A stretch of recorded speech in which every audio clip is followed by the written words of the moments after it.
Hello friends, welcome to our channel Naval Kumar. चलिए walker of the world's की आगे की स्टोरी को कंटिन्यू करते हैं। चलिए वीडियो को शुरू करते हैं। लिनमू को ऐसा महसूस हुआ जैसे उसका दिल डर के मारे सीने से बाहर निकल जाएगा। वो उन 10 सुनहरी पीली आंखों को घूरने से खुद को रोक नहीं पा रहा था। डर ने उसे जड़ कर दिया था और वह हिलने डुलने में असमर्थ था। लिनमू एक अधर की स्थिति में फंसा हुआ था और तभी उसकी तंद्रा टूटी जब उसने एक आवाज सुनी। वह आवाज प्राचीन लग रही थी और उसके सिर के भीतर गूंज रही थी। तुम बहुत लंबे समय से घूर रहे हो मानव, उस जीव ने कहा। तुम क्या हो? लिनमू ने हकलाते हुए पूछा। तुम वो हो जो यहाँ आए हो और तुम मुझसे पूछते हो कि मैं क्या हूं, उस जीव ने उत्तर दिया। मैं नहीं जानता कि आप क्या हैं और मुझे ये भी नहीं पता कि मैं यहाँ कैसे आया, लिनमू ने कहा। ऐसा कोई मौका नहीं है कि तुम्हें यह न पता हो कि तुम यहाँ कैसे आए। खासकर तुम, एक मानव जो मुश्किल से एक कल्टिवेटर है। यहाँ तक कि सेलेस्टियल्स भी यहाँ आने की हिम्मत नहीं करेंगे, वो जीव एक भावहीन स्वर में बोला। लिनमू अपने ऊपर मौजूद उस जीव से निकलने वाली कुचल देने वाली कच्ची शक्ति को महसूस कर सकता था। ये जानते हुए कि इतने शक्तिशाली प्राणी से कुछ भी छिपाने का कोई फायदा नहीं है, लिनमू ने पूरी कहानी बताने का फैसला किया। मैं यहाँ एक प्रकार की स्पेशल रिफ्ट के माध्यम से आया हूँ। यह मूल रूप से एक काले छेद के रूप में दिखाई दी थी और जब बाद में इसका विस्तार हुआ तो इसने मुझे अंदर खींच लिया, लिनमू ने उत्तर दिया। लिनमू का उत्तर सुनकर वो जीव गुनगुनाया जैसे कि वो कुछ सोच रहा हो। कुछ मिनटों के बाद वह आवाज फिर से बोली। तुम्हारे यहाँ पहुंचने का सबसे संभावित कारण एक आर्टिफैक्ट लगता है। वो भी एक अत्यंत शक्तिशाली आर्टिफैक्ट, क्योंकि केवल वे ही ग्रैंड वॉइड के लिए एक स्पेशल रिफ्ट खोलने में सक्षम होंगे, उस जीव ने कहा। उस जीव की बात सुनकर लिनमू ने अनजाने में अपने दाहिने हाथ की रहस्यमयी अंगूठी को देखा और तब वह रहस्यमयी अंगूठी भंभनाई जैसे कि उसने उसके विचारों का जवाब दिया हो। लिनमू की यह क्रिया अनदेखी नहीं रही। वे 10 सुनहरी पीली आंखें लिनमू की हर हरकत का अध्ययन कर रही थी। तो मैं सही था। तुम्हारे दाहिने हाथ की वह अंगूठी ही असली कारण लगती है, वह जीव बोला, लेकिन फिर अचानक रुक गया। यह क्या है? इतनी शुद्ध और प्रबल स्पेशल ऊर्जा, वह जीव बड़बड़ाया। अचानक लिनमू को ऐसा महसूस हुआ जैसे उसके शरीर पर दबाव दोगुना हो गया है और उसके सिर में चुभने वाला दर्द होने लगा। उसे ऐसा लगा जैसे उसे किसी प्रकार के घूंघट से ढका जा रहा हो। लेकिन जब वो घूंघट उस रहस्यमयी अंगूठी तक पहुंचा तो उसने हिंसक रूप से प्रतिक्रिया की और की के एक विस्फोट ने उस घूंघट को पीछे धकेल दिया। जब घूंघट पूरी तरह से हट गया तो लिनमू पर से दबाव गायब हो गया और दर्द भी रुक गया। ओह, यह मेरी सोच से कहीं ज्यादा शक्तिशाली है और ये तुम्हारी आत्मा से भी जुड़ी हुई है, उस जीव ने कहा। लिनमू उस जीव की बातों से उलझन में था और समझ नहीं पा रहा था कि उनका क्या मतलब है। आपका क्या मतलब है? लिनमू ने पूछा। लगता है तुम्हारी एक भाग्यशाली मुठभेड़ हुई है। वो अंगूठी जो तुमने पहनी है वो एक बहुत ही शक्तिशाली आर्टिफैक्ट है, जैसा मैंने पहले कभी नहीं देखा, उस जीव ने उत्तर दिया। हाँ, मैं जानता हूँ, यह एक जादुई आर्टिफैक्ट है, लिनमू ने मासूमियत से उत्तर दिया। हाँ, शायद तुम अकेले व्यक्ति हो जो इसे जादुई आर्टिफैक्ट कहोगे। यह उससे कहीं अधिक है। इससे निकलने वाली शुद्ध स्पेशल ऊर्जा ही लाखों कल्टिवेटर्स को इसे पाने का लालच देने के लिए काफी है, उस जीव ने कहा। हालांकि अंगूठी तुम्हारी आत्मा से बंध चुकी है और इसे हटाया या किसी दूसरे व्यक्ति को हस्तांतरित नहीं किया जा सकता है। संभावना है कि यदि तुम मर भी जाओ तो अंगूठी बस गायब हो जाएगी और किसी दूसरे मालिक की तलाश करेगी, उस जीव ने आगे कहा। शायद इसलिए कि लिनमू ने कुछ देर तक उस जीव से बात की थी, अब वो पहले जितना डरा हुआ महसूस नहीं कर रहा था और शांत हो गया था। उसके मन में जिज्ञासा पैदा हुई और उसने वह पूछा जो उसे सबसे ज्यादा परेशान कर रहा था। आप क्या हैं? मैं ऐसे किसी जीव को नहीं जानता जो 10 तैरती आंखों जैसा दिखता हो, लिनमू ने पूछा। तुम मुझे देख भी नहीं सकते? तुमने अभी तक अपनी स्पिरिट सेंस को रिफाइंड नहीं किया है, उस जीव ने उत्तर दिया। उस जीव की बात सुनने के बाद लिनमू अंततः उसका असली रूप देख पाया, क्योंकि उसने खुद को उसके सामने प्रकट किया। उस जीव का शरीर एक पहाड़ के आकार का था और 10 सुनहरी आंखें उसके सिर पर स्थित थीं। लिनमू को उस जीव का पूरा दृश्य देखने के लिए अपना सिर एक तरफ से दूसरी तरफ घुमाना पड़ा। लिनमू जितना अधिक देखता उसे उतना ही बड़ा झटका लगता। 1 मिनट तक देखने के बाद लिनमू यह महसूस करने में सक्षम हुआ कि वह जीव एक विशाल मकड़ी थी। इसके 8 पैर थे जो इतने लंबे थे कि वह देख नहीं पा रहा था कि वे कहां समाप्त होते हैं। उसका पूरा शरीर हड्डी जैसा सफेद था, सिवाय उसकी 10 आंखों के जो लालटेन की तरह चमक रही थी। मैं वही हूं जिसे तुम मानव वॉइड वीवर स्पाइडर कहते हो, उस जीव ने उत्तर दिया। मेरा नाम लिनमू है। जब लिन मु ने बीच में टोककर अपना नाम बताया तो एक अजीब सी खामोशी छा गई। दोनों तब तक चुप रहे जब तक लिन मु दोबारा नहीं बोला, क्योंकि वह खामोशी बर्दाश्त नहीं कर पा रहा था। क्या आप मुझे बता सकते हैं कि मैं अपने घर वापस कैसे जा सकता हूं? लिन मु ने पूछा। मैं बता सकता हूं, लेकिन बदले में तुम मुझे क्या दे सकते हो? वॉइड वीवर स्पाइडर ने उत्तर दिया। वॉइड वीवर स्पाइडर का उत्तर सुनकर लिन मु निशब्द हो गया। वह नहीं जानता था कि वह मकड़ी को क्या दे सकता है। उसकी अंगूठी में बहुत सारा सामान था, लेकिन उसे नहीं लगा कि वह मकड़ी के लिए किसी काम का होगा। मुझे नहीं पता कि आपको क्या देना है। मेरे पास कुछ गोलियां, पिल्स और स्पिरिट स्टोन्स हैं, अगर आप उन्हें स्वीकार करें, लिन मु ने कहा। वे चीजें केवल मनुष्यों के काम की हैं, मुझ जैसे प्राणियों के लिए नहीं, वॉइड वीवर स्पाइडर ने उत्तर दिया। तो क्या आप बता सकते हैं कि क्या स्वीकार्य होगा? लिन मु ने पूछा। हाँ, हम एक सौदा कर सकते हैं। मुझे जो चाहिए वह अंगूठी है, या विशेष रूप से उस अंगूठी की स्पेशल ऊर्जा, वॉइड वीवर स्पाइडर ने उत्तर दिया। लेकिन आपने कहा था कि अंगूठी मुझसे बंधी हुई है, तो आप स्पेशल ऊर्जा कैसे लेंगे?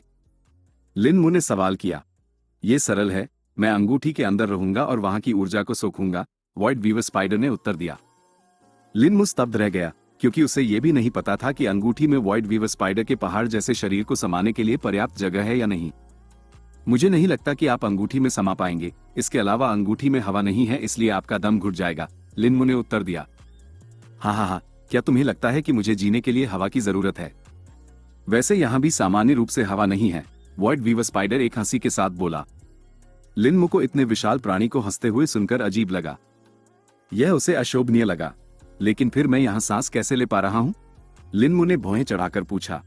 तुम जो सांस ले रहे हो वह हवा है जो स्पेशल दरार से अंदर आ गई है। मुझे नहीं लगता कि यह लंबे समय तक टिकेगी, इसलिए बेहतर होगा कि तुम अपना फैसला जल्दी करो, वॉइड वीवर स्पाइडर ने चिढ़ाते हुए उत्तर दिया। वॉइड वीवर स्पाइडर के खुलासे ने लिन मु को और भी तनावपूर्ण बना दिया। उसने नहीं सोचा था कि उसके पास समय कम होता जा रहा है।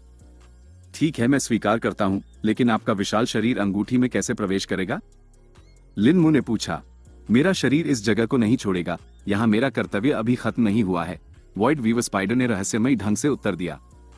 लिन मु ने भ्रम में अपना सिर झुकाया, लेकिन वॉइड वीवर स्पाइडर ने जो किया उसे देखकर उसने आगे कोई सवाल नहीं किया। वॉइड वीवर स्पाइडर की आंखों के बीच एक दरार दिखाई दी और उसके भीतर से एक छोटा गोला नीचे की ओर निकला। वो गोला धीरे धीरे नीचे उतरा और फिर लिन मु के सामने तैरने लगा। फिर वो गोला फीका पड़ गया और अपने पीछे एक नन्ही मकड़ी छोड़ गया।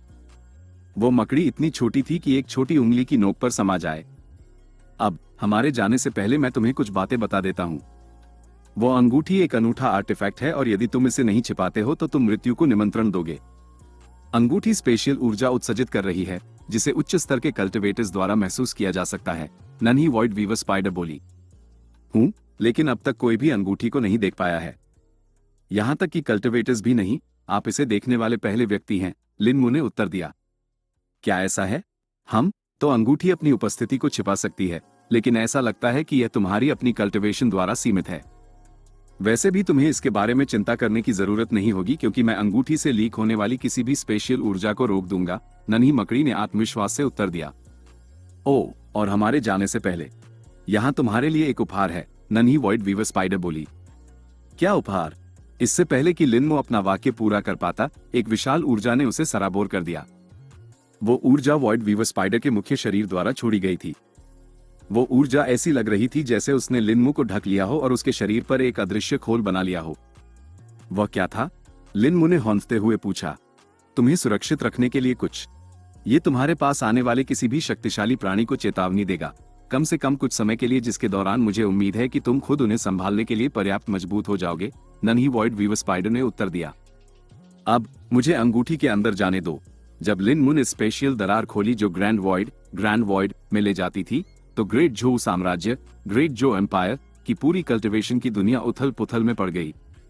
शीर्ष संप्रदायों, सेक्ट्स से लेकर अनगिनत राज्यों तक, हर कल्टिवेटर जो नासेंट सोल स्टेज और उससे ऊपर का था, इसे महसूस करने में सक्षम था। Sky precept sect, star catching peak. खून का एक बड़ा तालाब देखा जा सकता था, जिसके भीतर सैकड़ों शिष्य जमीन पर पड़े थे। उनके जीवन या मृत्यु का पता नहीं था। सभी शिष्यों के 7 छिद्रों से बहुत अधिक खून बहता देखा जा सकता था। उन सबके शरीरों का खून जमा होकर खून का बड़ा तालाब बन गया था। ये स्थान स्टार कैचिंग पीक का फॉर्मेशन अरे था। पिछले 2 दिनों से स्टार कैचिंग पीक के शिष्य कई स्पेशियल गड़बड़ियों, स्पेशल डिस्टर्बेंसेस के स्थान का पता लगाने की कोशिश कर रहे थे जो उत्पन्न हुई थी। स्पेशियल गड़बड़ियां बार बार बढ़ रही थी, जिसके कारण पीक के बुजुर्गों ने फॉर्मेशन अर्रे को संचालित करने में मदद करने के लिए और अधिक शिष्यों को बुलाया था। लेकिन बुजुर्गों को यह नहीं पता था कि अधिक शिष्यों को बुलाने का उनका कार्य जल्द ही उन्हें उनकी मृत्यु की ओर ले जाएगा। फॉर्मेशन अर्रे के प्रमुख पर 2 काले कपड़े पहने बुजुर्ग खड़े देखे जा सकते थे। उनके भी 7 छिद्रों से खून बह रहा था, लेकिन वे होश में थे और वर्तमान में गुस्से में अपने दांत पीस रहे थे। स्टार कैचिंग पीक इतना बड़ा नुकसान सहन नहीं कर सकता, एल्डर फैंग नाम के काले कपड़े पहने बुजुर्ग ने दूसरे काले कपड़े पहने बुजुर्ग से कहा। हमें कोई अंदाजा नहीं था कि ऐसा होगा एल्डर फैंग। हमने केवल शिष्यों की संख्या बढ़ाई क्योंकि हमें ऐसा करने का आदेश दिया गया था। सेक्ट पेट्रियार्क निश्चित रूप से समझेंगे, दूसरे काले कपड़े पहने बुजुर्ग ने उत्तर दिया। आपने पेट्रियार्क को नहीं देखा है जब वो हताश हो जाते हैं, एल्डर गेंग। वो पीक को हमारी इस अक्षमता के लिए दोषी ठहराएंगे कि हम ये पता नहीं लगा पाए कि एक छिपा हुआ कल्टिवेटर असेंड करने वाला था, एल्डर फैंग ने अपनी आवाज में दुख के साथ कहा। लेकिन हमें पक्का नहीं पता कि यह एक कल्टिवेटर था जो असेंड हुआ, न कि सिर्फ एक और विसंगति, एल्डर गेंग ने उत्तर दिया। इतनी बुरी प्रतिक्रिया, बैकलैश का कोई और कारण नहीं है। पीक के पास पुराने रिकॉर्ड हैं जो विशेष रूप से चेतावनी देते हैं कि जब भी कोई कल्टिवेटर असेंड होने वाला हो तो स्टार कैचिंग फॉर्मेशन को बंद कर दिया जाना चाहिए। दूसरी चेतावनी में कहा गया था कि यदि ऐसा नहीं किया गया तो प्रतिक्रिया के कारण जान माल का नुकसान होगा और फॉर्मेशन अर्रे भी नष्ट हो जाएगा, एल्डर फैंग ने ठंडी आंखों से समझाया। दूसरे काले कपड़े पहने बुजुर्ग ने आगे कुछ नहीं बोला और बस समझदारी में अपनी चुप्पी साधे रखी। एल्डर फैंग ने एल्डर गेंग की ओर देखा जो दूर देख रहे थे और एक आह भरी। इसके अलावा ये सिर्फ हम नहीं हैं जिन्होंने इसे महसूस किया है। पूरी कल्टिवेशन की दुनिया को जल्द ही पता चल जाएगा कि हमारी दुनिया का एक और कल्टिवेटर हजारों वर्षों के बाद अमर, इमॉर्टल बनने के लिए असेंड हुआ है, एल्डर फैंग ने कहा। 1 घंटा पहले स्काई प्रीसेप्ट सेक्ट के भव्य महल में वर्तमान में एक बैठक चल रही थी। हॉल के साथ लगी कुर्सियों पर दर्जनों काले कपड़े पहने बुजुर्ग बैठे देखे जा सकते थे। सेक्ट पैट्रियार्क हॉल के मुख्य हिस्से में एक शानदार सिंहासन पर बैठे थे। पैट्रियार्क विचारों में खोए हुए लग रहे थे और बुजुर्गों को संप्रदाय के मामलों पर चर्चा करते हुए सुन रहे थे। ट्रायल ग्राउंड्स की व्यवस्था पूरी हो गई है और शिष्यों को उनके स्थान आवंटित कर दिए गए हैं, एक बुजुर्ग ने अपने सिर में एक स्क्रॉल पढ़ने के बाद कहा। सहायता के लिए आपातकालीन अनुरोध जो स्टार कैचिंग पीक द्वारा जारी किया गया था वह भी पूरा कर लिया गया है, हेड एल्डर हान ने कहा। हेड एल्डर हान की रिपोर्ट सुनकर सेक्ट पैट्रियार्क ने अपना सिर उठाया। वो हर दिन स्टार कैचिंग पीक से बहुत सारी रिपोर्ट सुन रहे थे और स्पेशल गड़बड़ियों से जुड़ी पूरी स्थिति में रुचि लेने लगे थे। क्या स्टार कैचिंग पीक को स्पेशल रिफ्ट के स्थान को कम करने में कोई सफलता मिली? सेक्ट पैट्रियार्क के दाईं ओर बैठे बैंगनी कपड़े पहने एक बुजुर्ग ने पूछा। हाँ, प्रथम supreme elder, first supreme elder. वे स्थान को 3 उत्तरी राज्यों तक सीमित करने में सफल रहे हैं। वे black dawn kingdom, eastern Ming dynasty और शुंग कियान किंगडम हैं, हेड एल्डर हान ने सम्मानपूर्वक उत्तर दिया। बैंगनी कपड़े पहने बुजुर्ग स्काई प्रीसेप्ट्स के प्रथम सुप्रीम एल्डर थे। वो संप्रदाय के 3 दाव ट्रेडिंग क्षेत्र के विशेषज्ञों में से एक थे और उनका अधिकार केवल सेक्ट पैट्रियार्क के बाद दूसरे स्थान पर था। क्राउन प्रिंस के बारे में कोई अपडेट? सेक्ट पैट्रियार्क ने पूछा। एल्डर हान सेक्ट पैट्रियार्क को जवाब देने ही वाले थे कि तभी स्पेशल ऊर्जा की एक लहर पूरे ग्रेट झोउ साम्राज्य में फैल गई। हॉल में बैठा हर व्यक्ति अत्यंत सतर्क हो गया और सेक्ट पैट्रियार्क और प्रथम सुप्रीम एल्डर के चेहरों पर एक गंभीर भाव देखा जा सकता था। पैट्रियार्क, एल्डर हान चिल्लाया। सेक्ट पैट्रियार्क खड़े हो गए और उनके शरीर से एक शाही आभा निकलने लगी। उन्होंने हवा में अपना हाथ लहराया जिससे हवा में एक फॉर्मेशन प्रकट हो गया। पैट्रियार्क ने उस फॉर्मेशन का अवलोकन किया जिस पर रून्स हर सेकंड कूद रहे थे और बदल रहे थे।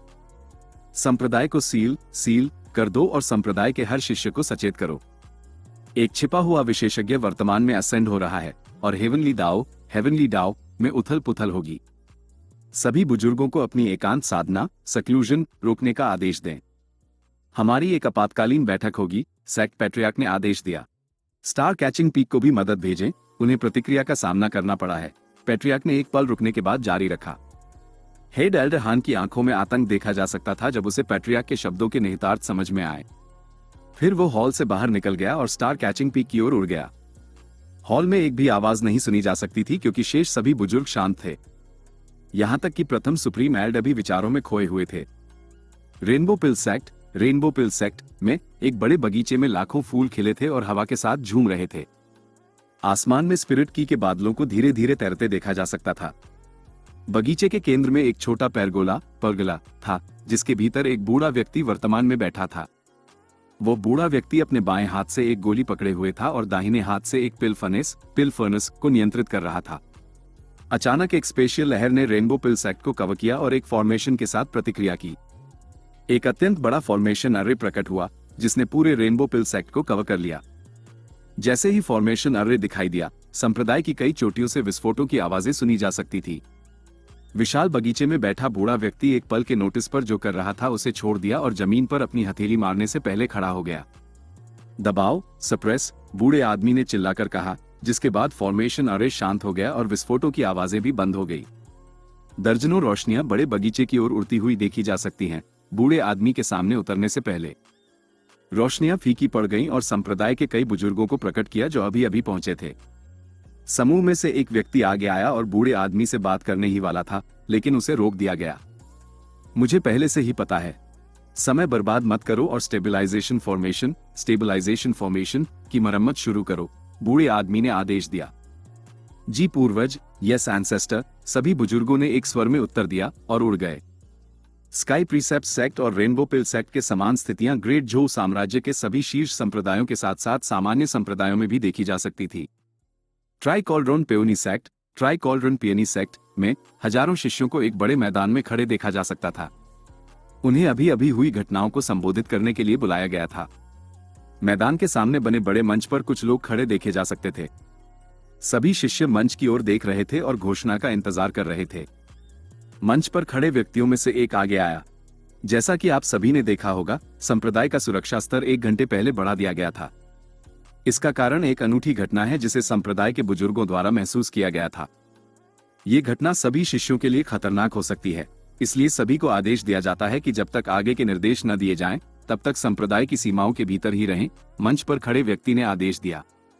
शिष्यों की ओर से विरोध की कुछ आवाजें सुनी जा सकती थी, लेकिन मंच पर खड़े एक बुजुर्ग द्वारा कुछ दबाव डालने के बाद उन्हें जल्द ही शांत कर दिया गया, जिससे सभी शिष्य चुप हो गए। वुलिम सिटी मेयर का महल के नीचे गहराई में एक छिपी हुई गुफा स्थित थी। पूरे शहर में केवल एक ही व्यक्ति जानता था कि महल के नीचे ऐसी गुफा मौजूद है, और वह व्यक्ति शहर का मेयर था। गुफा से फैलती हुई विशाल सुरंगें देखी जा सकती थी, जो अज्ञात रास्तों की ओर ले जाती थी। गुफा के भीतर खून का एक बड़ा तालाब स्थित था। खून के तालाब से कई गर्त ट्रफ्स जुड़े हुए थे, जो तालाब को और अधिक खून की आपूर्ति कर रहे थे। यदि कोई गुफा की छत को देखे, तो वे पत्थर में खुदे हजारों शिलालेख इंस्क्रिप्शंस देखेंगे। शिलालेख छत से लेकर दीवारों तक फैले हुए थे और अंत में खून के तालाब में डूब गए थे। खून के तालाब के अंदर एक दुर्बल व्यक्ति वर्तमान में पालथी मारकर बैठा था और केवल उसका सिर खून के ऊपर दिखाई दे रहा था। दुर्बल व्यक्ति के चारों ओर एक भयानक आभा तैर रही थी। अचानक उस दुर्बल व्यक्ति के चेहरे पर दर्द के भाव दिखे और उसने खून की खांसी की। खांसी की आवाज गुफा के भीतर गूंज गई और सभी सुरंगों में फैल गई। शानदार कपड़े पहने एक व्यक्ति जल्दी सुरंगों में से एक से प्रकट हुआ। खांसी की आवाज सुनकर उस व्यक्ति के चेहरे पर चिंता का भाव था। वो खून के तालाब की ओर भागा और दुर्बल व्यक्ति के चेहरे की ओर देखा।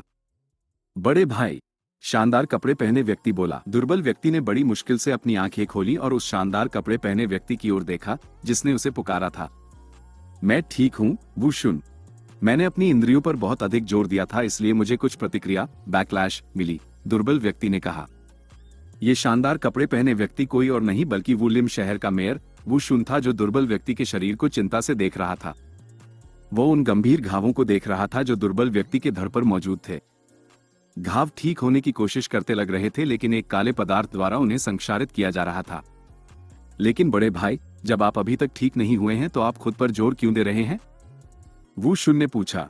दुर्बल व्यक्ति की आंखें उन शिलालेखों पर गईं जो पूरी गुफा में खुदे हुए थे और फिर उन गर्तों की ओर गईं जो खून ले जा रहे थे। उसने कुछ देर तक गर्तों को घूर कर देखा और फिर अपनी भौहें सिकोड़ ली। तुम्हें रक्त बलिदानों को बढ़ाने की जरूरत है। हमें जल्द ही अपनी योजना में कुछ बदलाव करने पड़ सकते हैं, दुर्बल व्यक्ति बोला। हाँ भाई, मैंने पहले ही स्पिरिट बीस्ट्स का शिकार करने के लिए और अधिक भाड़े के सैनिकों को काम पर लगा दिया है। लेकिन हमें इस चरण में बदलाव करने की क्या जरूरत है? ये हमारी प्रगति को महीनों पीछे धकेल देगा, वुशुन ने पूछा। हमारी प्रगति पहले ही महीनों पीछे धकेल दी गई है। मैंने अभी जो महसूस किया वो किसी का असेंड होना था, दुर्बल व्यक्ति ने गंभीर स्वर में उत्तर दिया। अपने भाई की बात सुनकर वुशुन के चेहरे पर सदमे का भाव देखा जा सकता था। उसने पूछने से पहले अपनी मुट्ठियां भींच ली, किसी को इसके बारे में कैसे पता नहीं चला? कम से कम शीर्ष संप्रदायों को पता होना चाहिए था कि अगर कोई हजारों वर्षों के बाद असेंड होने वाला था, जो कोई भी था, वे खुद को बहुत अच्छी तरह से छिपाने में सक्षम थे। शीर्ष संप्रदायों की आंखों और कानों से बचने के लिए वे बहुत लंबे समय से इसकी योजना बना रहे होंगे, दुर्बल व्यक्ति ने उत्तर दिया। वू शुन ने अपनी ठुड्डी पकड़ी और बोलने से पहले एक पल के लिए सोचा, इतने लंबे समय तक छिपने के लिए क्या वे वर्जित महाद्वीप, फॉरबिडन कॉन्टिनेंट से हो सकते हैं? मुझे इसमें संदेह है। अगर वे होते तो हमें कबीले द्वारा सूचित किया जाता और हमारी योजना भी बहुत आसान हो जाती। बल्कि मुझे ईस्टर्न मिंग डायनेस्टी पर संदेह है। वे लंबे समय से ग्रेट झोउ साम्राज्य के शासन के विरोधी रहे हैं और छाया में उनके खिलाफ कदम उठाना शुरू कर दिया है, दुर्बल व्यक्ति ने उत्तर दिया। वू शुन ने स्वीकारोक्ति में अपना सिर हिलाया और विदा लेने ही वाला था कि उसके भाई ने उसे टोक दिया। और वू शुन, यदि हम अपनी योजना की गति को तेज करना चाहते हैं तो स्पिरिट बीस्ट अब पर्याप्त नहीं है। मुझे कल्टिवेटर्स चाहिए, दुर्बल व्यक्ति ने भावनाहीन स्वर में कहा। वू शुन की आंखों में एक दुष्ट चमक देखी जा सकती थी जब उसने कहा, यह हो जाएगा। वापस ग्रैंड वॉइड में लिन मू वॉइड वीवर स्पाइडर को बोलते हुए सुन रहा था। हम यहां से कैसे निकलेंगे? लिन मू ने पूछा। उसी तरह जैसे तुम यहां आए थे, नन्ही वॉइड वीवर स्पाइडर ने उत्तर दिया। लिन मू ने फिर अपना दाहिना हाथ उठाया और नन्ही वॉइड वीवर स्पाइडर को अंगूठी के अंदर डालने ही वाला था कि वह फिर से बोली, रुको, जब हम बाहर निकलने के द्वार पर पहुंच जाएंगे तब मैं अंगूठी में प्रवेश करूंगी। इस तरह मैं ये सुनिश्चित कर सकती हूँ कि हम उसी स्थान पर पहुंचे जहां से तुम आए हो और तुम्हें भटकने से रोकूंगी। लिन मू ने स्वीकारोक्ति में अपना सिर हिलाया और उस रास्ते पर वापस चल पड़ा जहां से वह आया था, और नन्ही वॉइड वीवर स्पाइडर उसके पास तैर रही थी। चलते समय उसने विशाल सफेद खंभों के बारे में सोचा और कैसे इस जगह पर कोई वास्तविक जमीन नहीं लग रही थी। वे सफेद खंभे क्या हैं? अगर आपको मेरे पूछने पर कोई आपत्ति न हो, लिन मू ने सवाल किया। वे मेरे धागे हैं, हम मेरे घोंसले के अंदर हैं, नन्ही वॉइड वीवर स्पाइडर ने संक्षेप में उत्तर दिया। लिन मू धागों के विशाल आकार को देखकर दंग रह गया। अगर वे सिर्फ धागे हैं तो पूरा जाल कितना बड़ा होगा? मैं कल्पना भी नहीं कर सकता, लिन मू ने सोचा। लिन मू चारों ओर देख रहा था, उस जगह का एहसास करने की कोशिश कर रहा था। वह इस तरह की जगह के अस्तित्व को समझ नहीं पा रहा था। उसका ध्यान फिर प्रकाश की चांदी जैसी ग्रे धारियों की ओर गया जो पूरी जगह में टिमटिमा रही थी। सीनियर, प्रकाश की वे धारियां क्या हैं? मैंने उन्हें पहले भी देखा है, लेकिन वे बहुत बड़ी और चमकीली थी, लिन मू ने पूछा। वे अराजक स्पेशियल ऊर्जा, कियोटिक स्पेशल एनर्जी के तार हैं। जब किसी स्थान पर स्पेशियल ऊर्जा का पर्याप्त उच्च घनत्व मौजूद होता है तो वो उन धारियों में संघनित हो जाता है। मुझे लगता है कि तुमने उन्हें पहले अपनी अंगूठी में देखा है, नन्ही वॉइड वीवर स्पाइडर ने उत्तर दिया। हाँ सीनियर, लेकिन आपको कैसे पता चला? लिन मू ने कहा। जैसा कि मैंने पहले कहा था, मैंने अंगूठी से उत्सर्जित होने वाली शुद्ध स्पेशियल ऊर्जा को महसूस किया था, नन्ही वॉइड वीवर स्पाइडर ने उत्तर दिया। जल्द ही लिन मू और नन्ही वॉइड वीवर स्पाइडर उस स्थान पर पहुंच गए जहां लिन मू पहली बार पहुंचा था। अब पीछे हट जाओ, नन्ही वॉइड वीवर स्पाइडर ने आदेश दिया। लिन मू ने तुरंत उसकी बात मानी और उसके पीछे खड़ा हो गया। नन्ही वॉइड वीवर स्पाइडर के सामने अनगिनत धागे प्रकट हुए और उसके सामने के स्थान से जुड़ गए।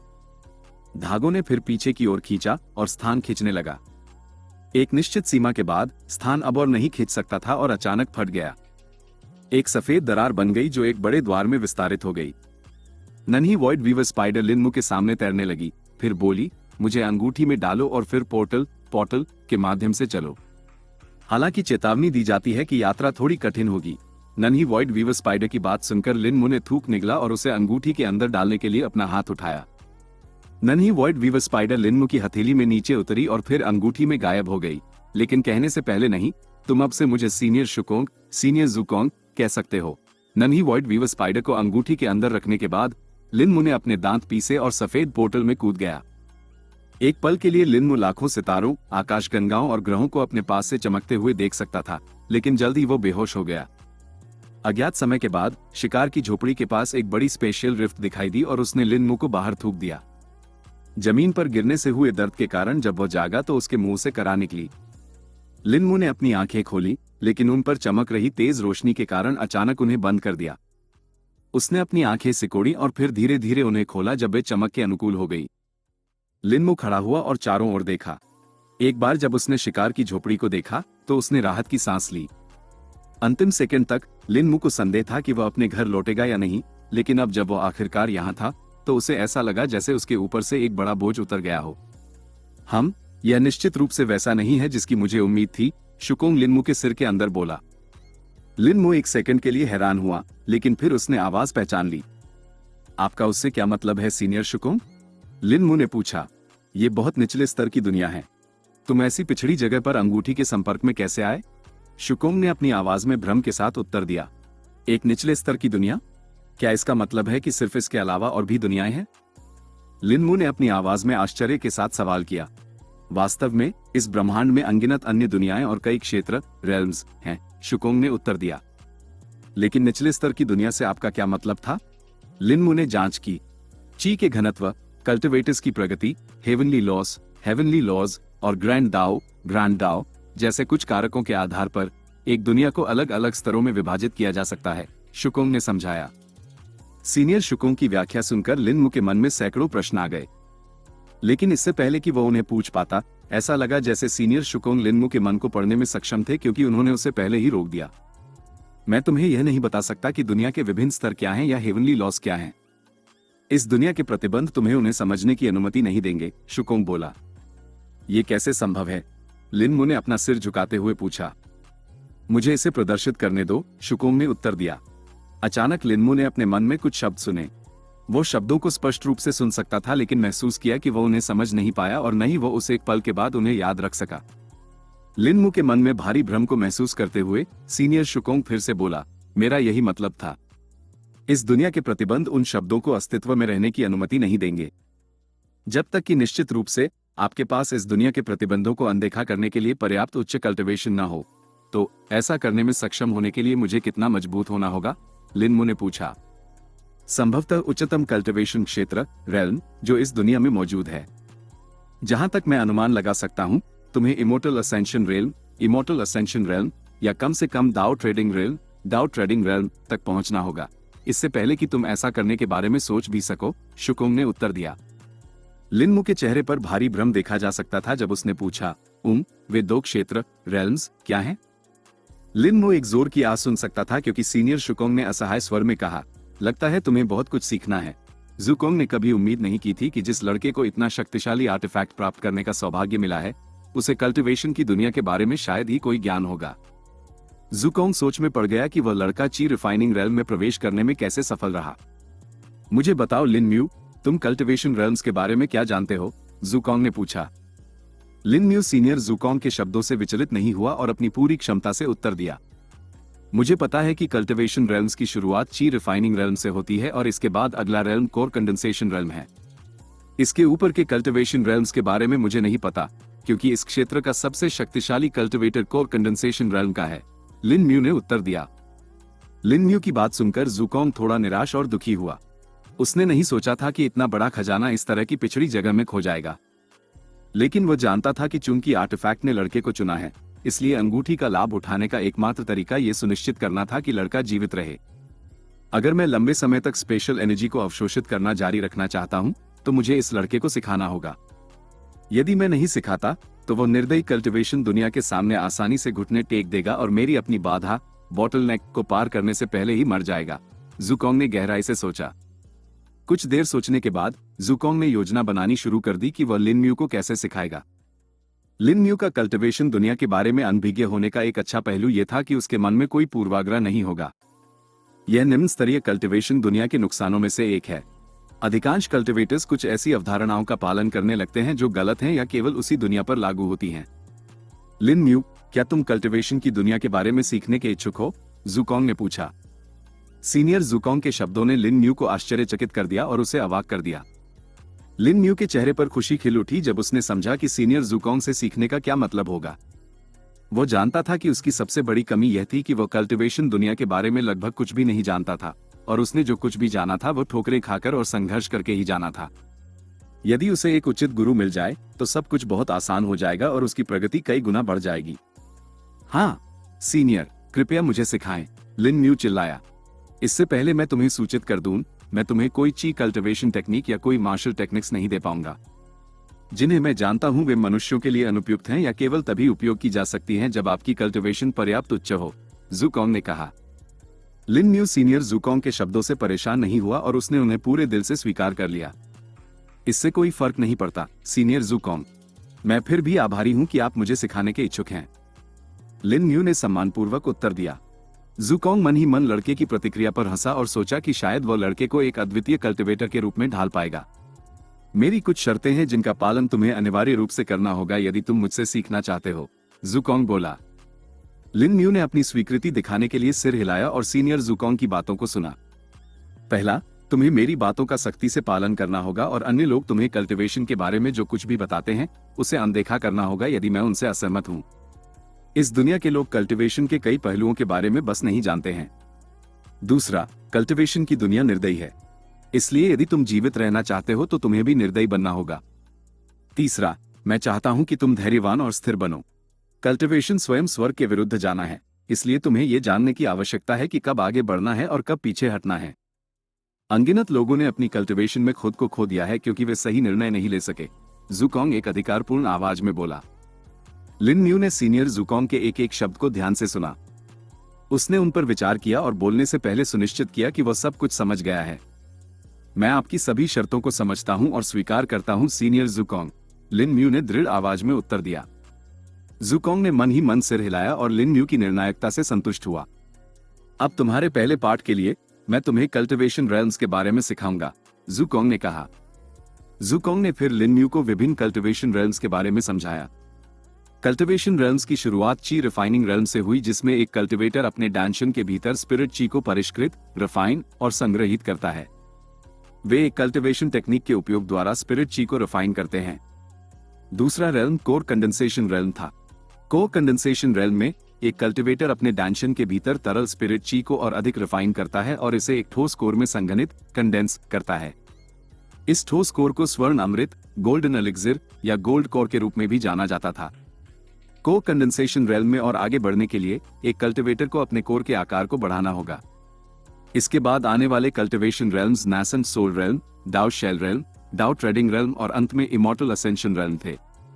ज़ुकोंग ने इन कल्टीवेशन रेल्म्स को विस्तार से नहीं समझाया क्योंकि वे केवल लिन म्यू के लिए बाधा बनेंगे और उसकी कल्टीवेशन में रुकावट डालेंगे। सीनियर ज़ुकोंग की बातें सुनने के बाद लिन म्यू को ज्ञान की प्राप्ति महसूस हुई। उसने कुछ प्रश्न भी पूछे, जैसे कि ची रिफाइनिंग रेल्म में प्रगति कैसे की जाए। ज़ुकोंग अनिश्चित था कि लिन म्यू का उससे क्या मतलब था। तुम्हारी कल्टीवेशन टेक्निक में इसके बारे में पहले से ही स्पष्टीकरण होना चाहिए, ज़ुकोंग बोला।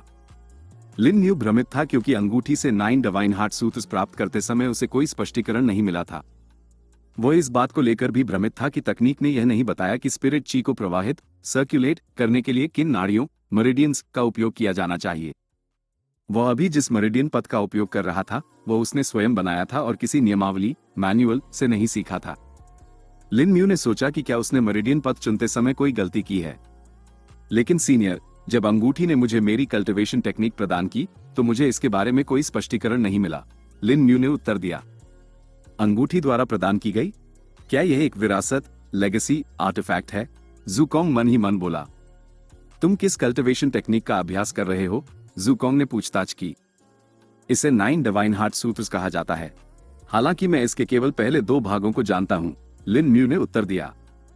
इसका प्रदर्शन करके दिखाओ, ज़ुकोंग ने कहा। उत्तर में सिर हिलाते हुए लिन म्यू पालथी मारकर बैठ गया और कामिंग हार्ट सूत्र का जाप किया। इसके बाद उसने सेवरिंग हार्ट सूत्र का जाप किया। ज़ुकोंग पहले तो शांत था, लेकिन जैसे जैसे लिन म्यू जाप करता रहा उसके मन में भ्रम पैदा हुआ, जो फिर सदमे में बदल गया। बौद्ध पथ और तलवार, स्वॉर्ड पथ का आभा, एक ही तकनीक में 2 अलग अलग कल्टीवेशन पथ, ये कैसे संभव है? ज़ुकोंग ने मन ही मन सोचा। अपने विचारों को सुझाने के लिए ज़ुकोंग ने लिन म्यू से उन मेरिडियन पथों के बारे में पूछा जिनका वो उपयोग कर रहा था। लिन म्यू ने तब समझाया कि जब उसने अंगूर के आकार का बैंगनी स्पिरिट फल खाया था तब उसने स्वयं ही मेरिडियन पथों को समझ लिया था। लड़का अपने आप ही मेरिडियन पथों को सफलतापूर्वक समझने में सक्षम था। हालांकि वो कल्टीवेशन दुनिया के तौर तरीकों से अनभिज्ञ हो सकता है, लेकिन ऐसा करने में सक्षम होने के कारण उसे एक प्रतिभाशाली, जीनियस माना जा सकता है। अनजाने में इस लड़के ने आदिकालीन, प्राइमोर्डियल्स के पथ को समझ लिया है।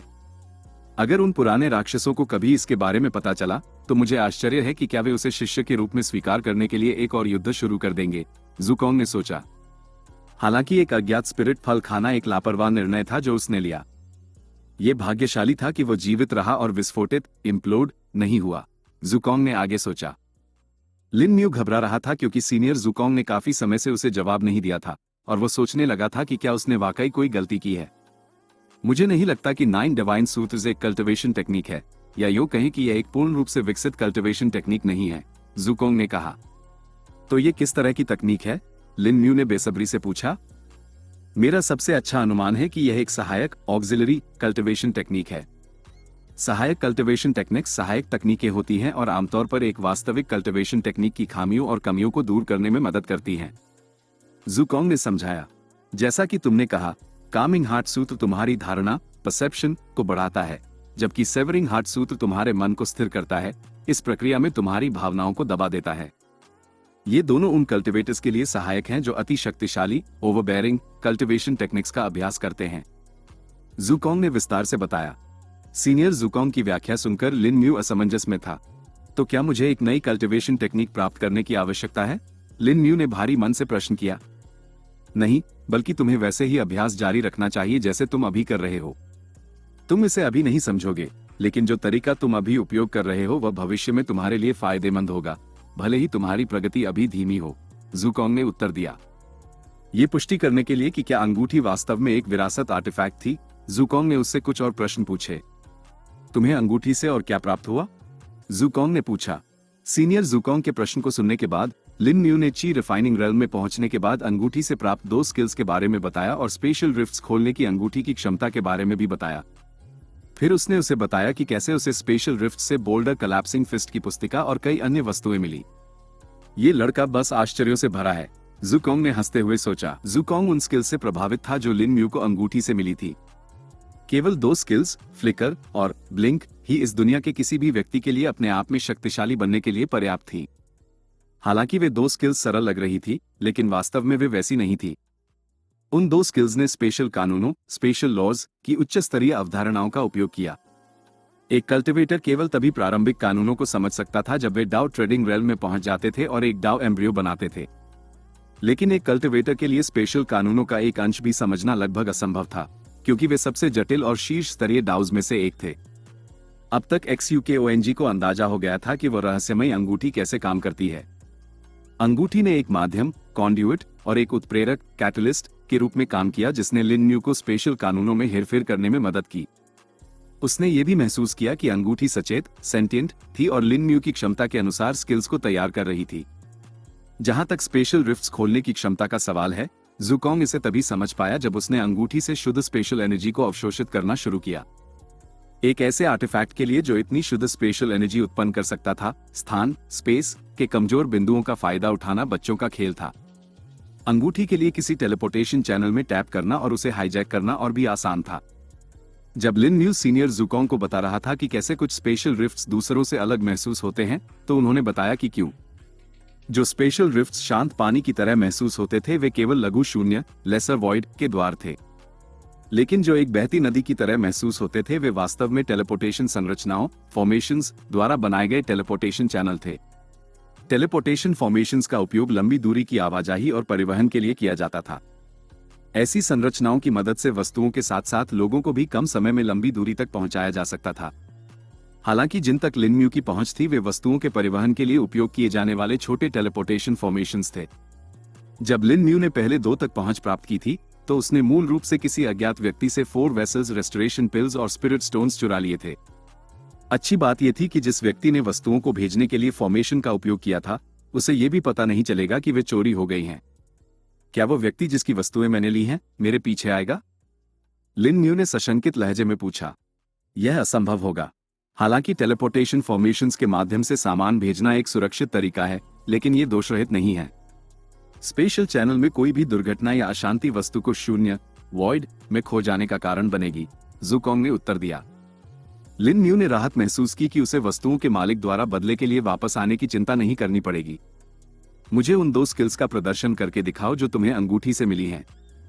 मैं इसमें तुम्हारी निपुणता, प्रोफिशिएंसी देखना चाहता हूं, XUKONG ने आदेश दिया। लिन म्यू ने उत्तर में सिर हिलाया और पहली स्किल, फ्लिकर, का प्रदर्शन किया। उसने पहले इसे सामान्य रूप से खड़े होकर निष्पादित किया और फिर अपने शरीर को अभौतिक, इमेटेरियल बनाने की इसकी क्षमता दिखाई। उसने अपनी छोटी तलवार पकड़ी और तकनीक पर अपना नियंत्रण प्रदर्शित किया। अगला, ज़ुकोंग बोला। लिन म्यू ने एक गहरी सांस ली और दूसरी स्किल, ब्लिंक, का उपयोग किया। वो जिस स्थान पर खड़ा था वहां से गायब हो गया और फिर वहां से 10 मीटर दूर एक स्थान पर प्रकट हुआ। पर्याप्त है, ज़ुकोंग ने कहा। जी सीनियर, लिन म्यू ने तुरंत उत्तर दिया। ज़ुकोंग 1 मिनट के लिए चुप हो गया क्योंकि उसने सोचा और फिर दोबारा बोला, तुम्हें फ्लिकर का उपयोग करते समय अपनी सटीकता बढ़ाने की आवश्यकता होगी। यदि तुम प्रहारों से बचने के लिए इसका उपयोग करना चाहते हो तो तुम्हें स्किल का उपयोग करने के सटीक क्षण का अंदाजा लगाना होगा या तुम बस खुद को चोट पहुंचा लोगे। ज़ुकोंग बोला और फिर थोड़ा रुका। जहां तक दूसरी स्किल ब्लिंक का सवाल है, तुम इसके उपयोग में अत्यधिक अक्षम हो। तुम्हें स्किल की वास्तविक क्षमता को समझने की आवश्यकता होगी और जहां तक मैं देख सकता हूं, तुम केवल अपने दृष्टि क्षेत्र, फील्ड ऑफ विजन के किसी स्थान पर ही टेलीपोर्ट कर सकते हो। ये पहली खामी है जिसे तुम्हें सुधारना होगा, ज़ुकोंग ने डांटा। लिन म्यू पहले से ही जानता था कि उसे फ्लिकर की सक्रियता के समय का अंदाजा लगाना सीखना है, लेकिन उसे उम्मीद नहीं थी कि वह दूसरी स्किल ब्लिंक के साथ इतना बुरा था। मैं इस खामी को कैसे दूर कर सकता हूं, सीनियर? लिन म्यू ने पूछा। इसका कारण यह है कि तुम अपने पीछे के स्थान पर टेलीपोर्ट नहीं कर सकते क्योंकि तुमने एक कल्टिवेटर की सबसे बुनियादी क्षमताओं में से एक नहीं सीखी है। तुमने अपनी स्पिरिट सेंस को परिष्कृत, रिफाइन नहीं किया है, ज़ुकोंग ने उत्तर दिया। लिन म्यू ने पहले स्पिरिट सेंस के बारे में तब सुना था जब सीनियर ज़ुकोंग ने उससे पूछा था कि क्या वो उसका शरीर देख सकता है। सीनियर XUKONG ने तब उल्लेख किया था कि वह इसे नहीं देख सकता क्योंकि उसके पास स्पिरिट सेंस नहीं थी। तुम स्पिरिट सेंस को एक अतिरिक्त अंग के रूप में सोच सकते हो। तुम इसका उपयोग अपने परिवेश को छूने और महसूस करने के लिए कर सकते हो। तुम स्पिरिट सेंस की मदद से वास्तव में देखे बिना भी देख सकते हो। हालांकि मैं तुम्हें इसका उपयोग करना न जानने के लिए दोष नहीं देता। यदि तुम एक रूढ़िवादी ऑर्थोडॉक्स कल्टिवेशन टेक्निक का उपयोग कर रहे होते तो तुम इसे स्वाभाविक रूप से समझ जाते, लेकिन तुम्हारी अनूठी स्थिति चीजों को थोड़ा बदल देती है, ज़ुकोंग ने कहा। ज़ुकोंग ने तब तक प्रतीक्षा की जब तक कि लिन म्यू उसकी बात पूरी तरह से समझ नहीं गया और फिर अपनी बात जारी रखी। अब मैं चाहता हूं कि तुम मेरी बातों को पूरे ध्यान से सुनो। सबसे पहले अपनी आंखें बंद करो और अपने DANTIAN के भीतर स्पिरिट ची पर ध्यान केंद्रित करो। अब स्पिरिट ची के एक कतरे विस्प को अपने शरीर से बाहर निकलने के लिए निर्देशित करो और इसे अपने शरीर के चारों ओर तैरने दो। यहां तक बोलने के बाद ज़ुकोंग रुक गया और लिन म्यू को अभ्यास करने दिया। लिन म्यू को इसे समझने और अपने शरीर के चारों ओर मंडराने के लिए स्पिरिट ची को नियंत्रित करने में सक्षम होने से पहले कुछ प्रयासों की आवश्यकता पड़ी। कुछ ही मिनटों के बाद लिन म्यू ने पाया कि यह अपनी उंगली उठाने जितना ही आसान था। जब वह अभ्यास कर रहा था तब सीनियर ज़ुकोंग लिन म्यू को करीब से देख रहा था और एक बार जब उसने पाया कि वह इस कदम को सीख गया है तो उसने अपनी व्याख्या जारी रखी। धीरे धीरे स्पिरिट ची के उस विस्प को जितना दूर हो सके फैलाएं, फिर रुकें और इसे पकड़ें जब आप इसे आगे नहीं धकेल सकें। उसके बाद स्पिरिट ची के उस विस्प को अपने शरीर के चारों ओर एक घेरे में घुमाएं, ज़ुकोंग बोला। लिन म्यू ने स्पिरिट ची के विस्प को फैलाया और 1 मीटर की दूरी पर पहुंचने के बाद रुक गया। फिर उसने विस्प को अपने शरीर के चारों ओर घूमने दिया। लिन म्यू को इसमें आधा घंटा लगा, जिसके बाद उसने महसूस किया कि विस्प के साथ उसका संबंध स्थिर हो गया है और इसे नियंत्रित करने में उसे बहुत अधिक प्रयास। तो दोस्तों, उम्मीद है आपको ये ऑडियो सीरीज़ पसंद आ रही होगी। अगर आपको वीडियो अच्छी लगे तो वीडियो को लाइक ज़रूर करें और हमारे चैनल नोवेल कुमार को सब्सक्राइब करना बिल्कुल भी ना भूलें। तो चलिए वीडियो को कंटिन्यू करते हैं। लिन म्यू की मामूली सफलता को देखकर ज़ुकोंग ने मन ही मन सिर हिलाया। अपनी स्पिरिट सेंस को परिष्कृत करने के मामले में उसके पास पहले से ही एक फायदा है। ऐसा लगता है कि मैंने उसे तब तक प्रतीक्षा करने के लिए न कहकर सही निर्णय लिया जब तक कि वह अपनी स्पिरिट ची को द्रवित लिक्विफाई न कर दे, ज़ुकोंग ने सोचा। हालांकि अगर मैं ऐसा करता तो उसे बहुत समय लगता, खासकर जब से उसका डायमेंशन पहले से ही एक सामान्य कल्टिवेटर के आकार से दोगुना है और मुझे नहीं लगता कि इसका विस्तार होना बंद हुआ है, ज़ुकोंग ने विचार किया। ज़ुकोंग ने फिर लिन म्यू को अपनी स्पिरिट सेंस को रिफाइन करने का अगला चरण सिखाया। अब स्पिरिट ची के उस विस्प के साथ अपना संबंध बनाए रखें और अपने DANTIAN से एक और विस्प को बाहर निकालें। एक बार जब वो आपके शरीर के बाहर मंडराने लगे तो उन चरणों को दोहराएं जिनका आपने पहले पालन किया था, लेकिन अंत में मैं चाहता हूं कि आप स्पिरिट ची के 2 विस्प्स को एक साथ जोड़ दें, ज़ुकोंग ने कहा। लिन म्यू प्रक्रिया को दोहराने में सक्षम था, लेकिन जब 2 स्पिरिट ची विस्प्स को जोड़ने का क्षण आया तो वो घबरा गया और नियंत्रण खो दिया। स्पिरिट ची के 2 विस्प्स हवा में गायब हो गए, जिससे लिन म्यू की सांसें फूल गईं। थोड़ी देर आराम करो और फिर से कोशिश करो, ज़ुकोंग ने सांत्वना दी। अचानक लिन म्यू को अपने पेट में गुड़गुड़ाहट महसूस हुई और याद आया कि उसने काफी समय से कुछ नहीं खाया है। वास्तव में जब से वो ग्रैंड वॉइड से लौटा था वो बता नहीं सकता था कि समय क्या हुआ था। जब उसने सूरज की ओर देखा तो उसने देखा कि वो उससे नीचे था जैसा कि उसके जाने से पहले था, जिससे उसे लगा कि उसने ग्रैंड वॉइड में पूरा एक दिन बिताया है। लिन म्यू ने तब अंगूठी से जंगली जानवर का मांस निकाला और उसे चूल्हे पर पकाने के लिए रख दिया। सीनियर ज़ुकोंग ने काफी मात्रा में मांस पकते हुए देखा, लेकिन पहले तो उसे कोई आपत्ति नहीं हुई। केवल जब सीनियर ज़ुकोंग ने देखा कि वह वास्तव में वो सब खत्म कर सकता है, तो वो आश्चर्यचकित हो गया। ऐसा लगता है कि उसकी असामान्य रूप से उच्च भूख उसके डांशन की वृद्धि से जुड़ी हुई है। मुझे आश्चर्य है कि क्या उसे इस बारे में पता है, ज़ुकोंग ने जिज्ञासावश पूछा। लिन म्यू, क्या तुम हर बार इतनी ही मात्रा में भोजन करते हो? ज़ुकोंग ने पूछा। नहीं सीनियर, जब मैं बॉडी टेम्परिंग रन के दूसरे चरण में था तब मैं सामान्य मात्रा में भोजन करता था, लेकिन जब से मुझे अंगूठी मिली है और मैं उच्च चरणों में पहुंचा हूं, मेरी भूख बढ़ती ही जा रही है, लिन म्यू ने समझाया। तो मेरा संदेह सही था। अंगूठी सूक्ष्म रूप से उसके संविधान कॉन्स्टिट्यूशन को भी बदल रही है, ज़ुकोंग ने पुष्टि की। लिन म्यू का भोजन समाप्त होने के बाद उसने वाइटल एनर्जी को आत्मसात किया और अपना प्रशिक्षण फिर से शुरू किया। इस बार वो स्पिरिट ची के 2 विस्प्स को एक साथ जोड़ने में सफल रहा। जुड़ने के बाद 2 विस्प स्पिरिट ची के एक छोटे धागे थ्रेड में बदल गए। अब जबकि तुम इन चरणों को समझ गए हो, तुम्हें आगे जो करना है वह यह है कि जब तक वे एक लंबे धागे का निर्माण न कर लें जो तुम्हारे शरीर से जुड़ता हो, तब तक स्पिरिट ची के अधिक से अधिक विस्प्स जोड़ते रहना है, XUKONG बोला। सीनियर XUKONG की बातें सुनकर लिन म्यू घबरा गया, लेकिन फिर उसने अपने संकल्प को मजबूत किया। लिन म्यू की आंखों में दृढ़ संकल्प चमक उठा और उसने खुद को इस प्रक्रिया में झोंक दिया। आसमान काला हो गया था और बादल के पीछे से चांद झांक रहा था। लिन म्यू इस समय पसीने से तरबतर था, लेकिन थका हुआ दिखने के बजाय उसके चेहरे पर उल्लास देखा जा सकता था।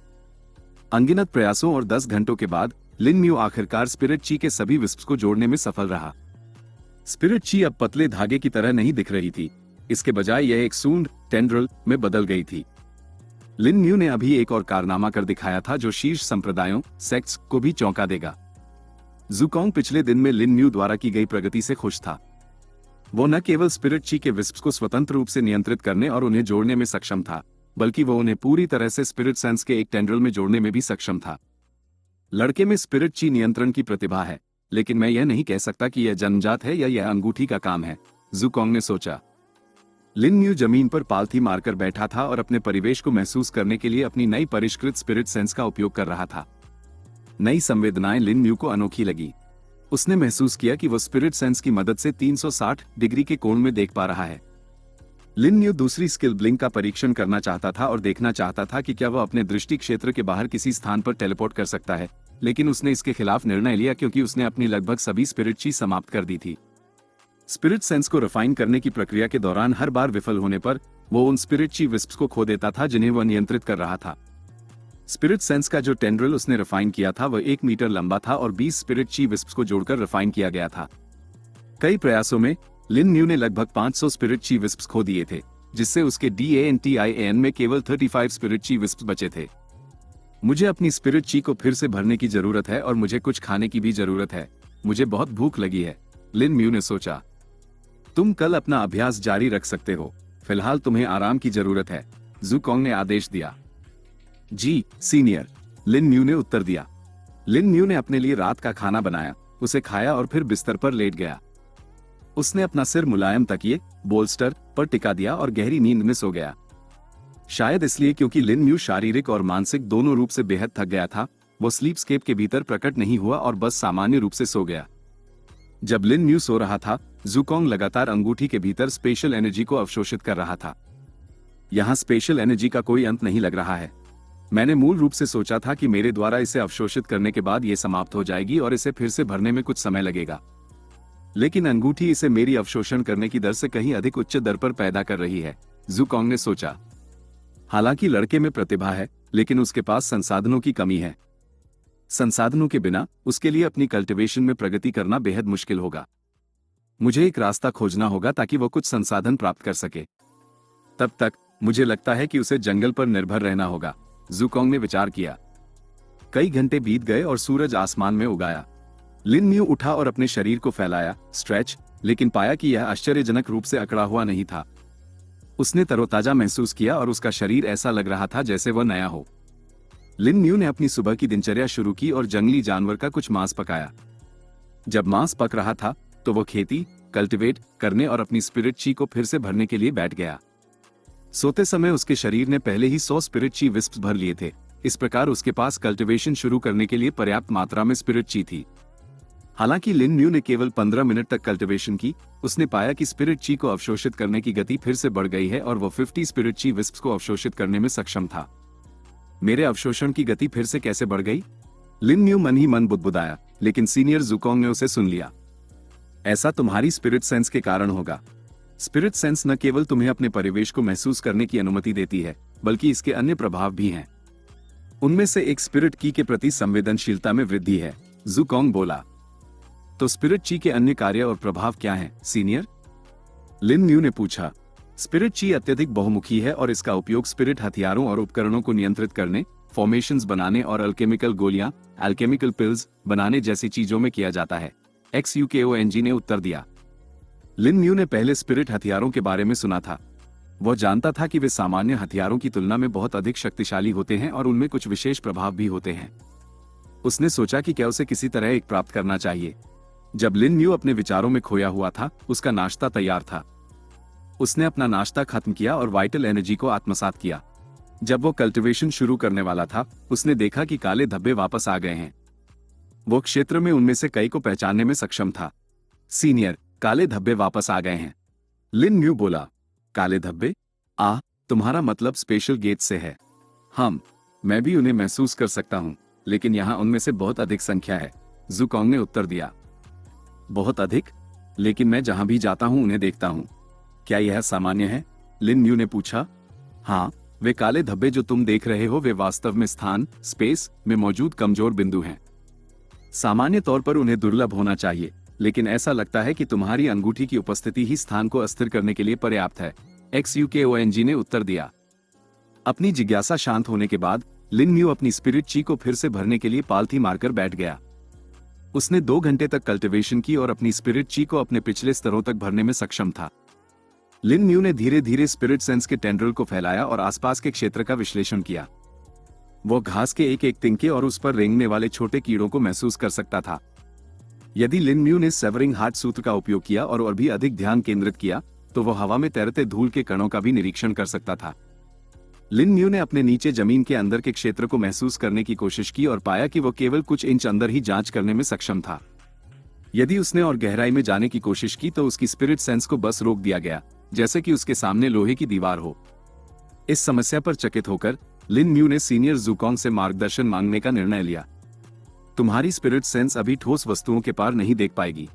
ऐसा करने में सक्षम होने के लिए तुम्हें इसकी सीमा बढ़ानी होगी और इसे और मजबूत करना होगा। अभी तुम्हें केवल इसकी सीमा बढ़ाने पर ध्यान केंद्रित करना चाहिए और बाकी भविष्य के लिए छोड़ देना चाहिए, XUKONG ने सलाह दी। लिन म्यू ने सिर हिलाया और अंत में ब्लिंक का परीक्षण करने का फैसला किया। वो खड़ा हुआ और अपने पीछे अपनी स्पिरिट सेंस फैलाई। उसने एक स्थान पर ध्यान केंद्रित किया और स्किल को सक्रिय किया। अगले ही क्षण लिन म्यू अपने पिछले स्थान से गायब हो गया और अपने चुने हुए स्थान पर प्रकट हुआ। शाबाश, ज़ुकोंग ने प्रशंसा की। धन्यवाद सीनियर, ये सब आपके मार्गदर्शन के कारण है, लिन म्यू ने विनम्रतापूर्वक स्वीकार किया। फिर उसने अलग अलग तरीकों से ब्लिंक का परीक्षण करना जारी रखा। चूंकि लिन म्यू की स्पिरिट सेंस की सीमा केवल 1 मीटर थी, वह अपने पीछे केवल उतनी ही दूर टेलीपोर्ट करने में सक्षम था। यदि वह टेलीपोर्टेशन की दूरी बढ़ाना चाहता था, तो उसे अपनी स्पिरिट सेंस की सीमा बढ़ानी होगी। स्पिरिट सेंस का उपयोग करते समय उसने पाया कि वह वास्तव में हवा में मडेर टेलीपोर्ट कर सकता था, लेकिन यह तभी संभव था जब वह अपनी स्पिरिट सेंस का उपयोग करे, न कि केवल अपनी आंखों का। लिन म्यू कई स्थितियों के बारे में सोच सकता था जहां वह घात, एम्बुश लगाने के लिए इस पद्धति का उपयोग कर सकता था। अचानक लिन म्यू को याद आया कि कल वह दिन होगा जब उसे शहर वापस जाना था। सराय में कमरा बुक किए हुए उसे 5 दिन हो गए थे, इसलिए उसे कल वापस लौटना होगा। सीनियर, सराय के एक कमरे में रहने के लिए मैं कल शहर वापस जाऊंगा, लिन म्यू ने सीनियर ज़ुकोंग से कहा। जब XUKONG ने पहली बार देखा कि लिन म्यू एक पुराने और जर्ज झोपड़े में रह रहा था, तो उसने इस बारे में ज्यादा नहीं सोचा। उसके जैसा प्राणी जो अनगिनत वर्षों तक जीवित रहा है, उसने जीवन के हर क्षेत्र के लोगों को देखा था। इसके अलावा क्योंकि वह स्वयं एक जानवर था, वह मनुष्यों से ज्यादा सरोकार नहीं रखता था और उसकी मानसिकता अलग थी। तुम यहाँ उस झोपड़े में क्यों रह रहे हो, न कि किसी इंसानी शहर में? ज़ुकोंग ने अंततः पूछा। लिन म्यू ने फिर वह कहानी सुनाई कि कैसे उसे सजा दी गई और उसके घर को जब्त कर लिया गया। XUKONG ने चुपचाप कहानी सुनी और लिन म्यू को बोलने दिया। लिन न्यू के बोलना खत्म करने के बाद ही XUKONG ने जवाब दिया। तो मुझे लगता है कि तुम अपनी संपत्ति वापस खरीदना चाहते हो, जुकोंग ने पूछा। हाँ सीनियर, और एक बार जब मैं ऐसा कर लूं, तो अपनी यात्रा शुरू करने के लिए शहर छोड़ने से पहले मैं अपने माता पिता और पूर्वजों की कब्र पर सम्मान अर्पित करूंगा, लिन न्यू ने अपनी आवाज में दृढ़ संकल्प के साथ उत्तर दिया। अच्छा, एक सच्चा कल्टिवेटर तभी प्रगति कर सकता है जब वो सांसारिक क्लेशों, वर्ल्डली ट्रिब्यूलेशंस का अनुभव करता है। शहर को पीछे छोड़ने और यात्रा करने का तुम्हारा निर्णय लंबे समय में तुम्हें केवल लाभ ही देगा, जुकोंग एक ऋषितुल्य सेजली आवाज में बोला। सीनियर XUKONG की बातें सुनकर लिन न्यू सोच में खो गया। फिर उसे वे गूढ़ जाप, ईसोटेरिक चांस याद आए जो उसने सेवरिंग हार्ट सूत्र प्राप्त करते समय सुने थे। उसके मन में अचानक ज्ञानोदय, एनलाइटनमेंट की लहर फैल गई और वह उसमें बह गया। ये देखते हुए कि लिन न्यू ने अपनी आंखें बंद कर ली थी और अपने विचारों में खोया हुआ लग रहा था, जुकोंग ने उसे पुकारा। लेकिन अचानक उसके मन में खतरे की घंटियां बजने लगी और वह आशंकित हो गया। फिर जुकोंग ने अफसोस नहीं की थी, आतंक। आज की वीडियो बस यही तक थी। मिलते हैं अगले वीडियो में, तब तक के लिए bye bye, tata, take care.